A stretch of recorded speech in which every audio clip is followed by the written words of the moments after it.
खोए हुए डिचमैन gold mine ने सदियों से खजाने के शिकार करने वालों, तारीख दानों और मुहिमजुओं के तखय्युल को अपने सिहर में जकड़ रखा है। एरिज़ोना में तवहुम परस्ती के पहाड़ों के नाहमवार इलाके में वाक़े ये अफसानवी कान असरार, साजिश और ख़तरे में घिरी हुई है। बेशुमार मुहिम्मात और दरियाफ्त की लातादाद कहानियों के बावजूद कान का सही महल वक़ू मुज़हका खेज़ है, जो क़ियास आराइयों और लोक दास्तानों के पीछे रह जाता है।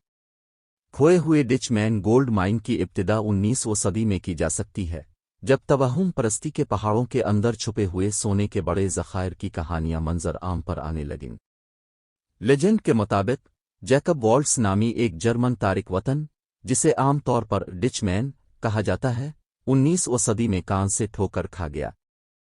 वॉल्ट्स ने मुबैना तौर पर सोने की एक रग इतनी वसी दरियाफ्त की कि इसने हर इस शख्स से बेशुमार दौलत का वादा किया जो उसे ढूंढ सकता था। ताहम हॉलैंड का बाशिंदा कान के मकाम के बारे में बदनाम ज़माना खुफिया था। इसने 1891 में अपनी मौत से कब्ल इस राज को सिर्फ चंद लोगों के साथ शेयर किया। वॉल्ट्स के इंतकाल के बाद से लातादाद खजाने के शिकारी और परस्पिकेटर्स ने तवहुम परस्ती के पहाड़ों के गद्दार इलाके में सोने की खोई हुई कान की तलाश में कदम रखा। उनकी कोशिशों के बावजूद बहुत से लोगों को बदकिस्मती का सामना करना पड़ा, बगैर किसी निशान के गायब हो गए, नाकाबिल मुआफ़ी ज़मीन की तज़ीन का शिकार हो गए। नाहमवार खित्ता, इंतहाई मौसमी हालात और इलाके की सरासर दूर दराजी ने गुज़िश्ता बरसों में मुतअद्दिद जानें ले ली हैं, जिसने खोए हुए डिचमैन गोल्ड माइन के अर्द-गिर्द के पुरअसरारियत में इजाफा किया है। खोए हुए डिचमैन गोल्ड माइन की तलाश ने बेशुमार नज़रियात, क़ियास आराइयों और साजिशी नज़रियात को मुतासिर किया है। कुछ का ख्याल है कि कान की हिफाजत माफ़ौक़ अलफ़ितरत क़ुव्वतों से होती है, जबकि दूसरे इसकी मुज़हका ख़ेज़ी को कुदरती अर्ज़ियाती मज़ाहिर से मंसूब करते हैं। बरसों के दौरान मुख्तलिफ नक्शे, सुराग और कहानियाँ सामने आई हैं, जिनमें से हर एक कान के ठिकाने की दिलकश झलकियाँ पेश करता है। ताहम फ़िक्शन से हकीकत को समझना एक मुश्किल काम साबित हुआ है, क्योंकि हकीकत और अफसाना के दरमियान लाइन तेज़ी से धुंधली होती जा रही है। खोए हुए डिचमैन गोल्ड माइन के अर्द-गिर्द सबसे ज़्यादा पायदार नज़रियात में से एक ये है कि ये तवहुम परस्ती के पहाड़ों के क़ल्ब में वाक़े है, जो नाहमवार घाटियों, छपी हुई गारों और चट्टानों की बुलंद उबाला शक्लों की भूलभुलिया में छपी हुई है।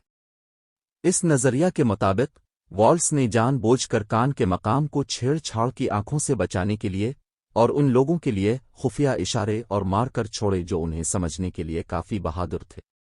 खोए हुए डिचमैन गोल्ड माइन की तलाश में मौजूद खतरात और चैलेंजों के बावजूद नाकाबिल तसव्वुर दौलत की रग़बत मुहिम जोई को तवहुम परस्ती के पहाड़ों की तरफ राग़िब करती। हर साल खजाने के शिकार करने वाले बहुत से नक्शे, धाती खोज लगाने वाले और इस अफसाने के पीछे की हकीकत को नंगा करने के लिए साबित कदमी से लैस जंगल में मुहिम्मात का आगाज़ करते हैं। कुछ शोहरत और खुशकिस्मती की तलाश में हैं, जबकि दूसरे अमरीकी मग़रिब के सबसे बड़े राज़ों में से एक को हल करने की गहरी ख्वाहिश से मुतासिर है। ताहम खोए हुए डिचमैन गोल्ड माइन की तलाश में निकलने वाले हर उम्मीदमंद के लिए बेशुमार दूसरे ऐसे हैं जिन्होंने अपनी दौलत के हुसूल की आखिरी कीमत अदा की है। तवहुम परस्ती के पहाड़ एक सख्त और नाकाबिल मुआफ़ी ज़मीन की तज़ीन है, जहाँ सबसे ज़्यादा तजर्बाकार मुतलाशी भी जल्दी से अपने आप को ख़तरे में पा सकते हैं। शदीद गर्मी और वहशियाना ख़तों से लेकर छुपे हुए दरारों और अचानक सैलाब तक बियाबान के ख़तरात हमेशा मौजूद हैं, जो अज़ाइम की कीमत की वाज़े याद दहानी के तौर पर काम करते हैं। अमरीकी लोक दास्तानों में चंद कहानियाँ इतनी ही पायदार पुरअसरार हैं जितनी के खोए हुए डिचमैन गोल्ड माइन की है। ये लालच और जुनून, फ़तह और अलमिया और नामालूम की मुसलसल तलाश की कहानी है। जब तक ये अफसाना मुहिम जोई और मौर्रिखीन के तख़य्युल को यकसा तौर पर हासिल करता रहेगा, खोए हुए डिचमैन गोल्ड माइन की तलाश हमेशा के लिए तवहुम परस्ती के पहाड़ों के नाहमवार मंजरनामे से जड़ी रहेगी।